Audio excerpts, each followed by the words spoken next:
আর যে শুকরিয়া আদায় করলো আল্লাহ বলেন লা ইন শাকারতুম লাযীদান্নাকুম ওয়া লা ইন কাফারতুম ইন্না আযাবি লাশাদীদ। আল্লাহু আকবার। আল্লাহ বলে বান্দা তুমি নিয়ামতের শুকরিয়া আদায় করবা না, আমি আল্লাহ নিয়ামতগুলো কেড়ে নিব, আর যে শুকরিয়া আদায় করবে তার নিয়ামত আরো বাড়িয়ে দিব। সুবহানাল্লাহ বলেন। এবার আসেন তাহলে সিদ্ধান্ত আপনার, ডিসিশন ইওর, সিদ্ধান্ত আপনার।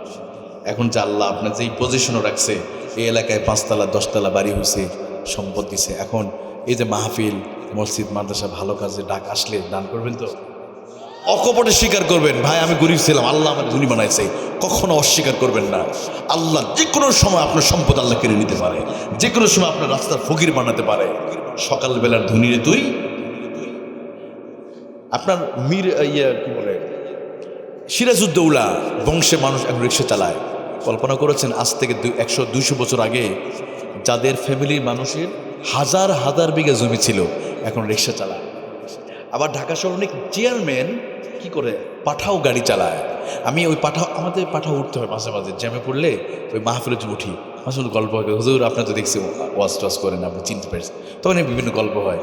আজকে অনেক জীবনের এই পরিস্থিতি চলে আসছে, তখন সত্য ঘটনাগুলো বুঝতে পারি। অনেক গার্মেন্টসের মালিক কোভিড করোনার সময় প্রতিদিন সে প্রাইভেট কারের ড্রাইভারকে বেতন দেয় মাসে 20-30 হাজার টাকা, বইয়েরটাও দেয় নিজেরটাও দেয়, কিন্তু পরে নিজের সংসার চালানোর জন্য আমাদের মসজিদ, আমি যে মসজিদ জমা পড়ে খিলগা মসজিদ থেকে কালেকশন করে টাকা দিচ্ছে।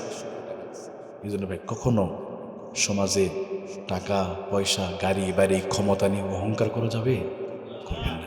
আপনি অহংকার করবেন, ওই যে ক্ষমতার, হয়তো আপনি একসময় কিছু ছিল না, ক্ষমতা পাইছেন, টাকা পাইছেন, এখন খুব এলাকায় লুঙ্গি উঁচা করে মানে মাথা চুল করে বেড়াবে, এরকম করবেন নাকি? আল্লাহ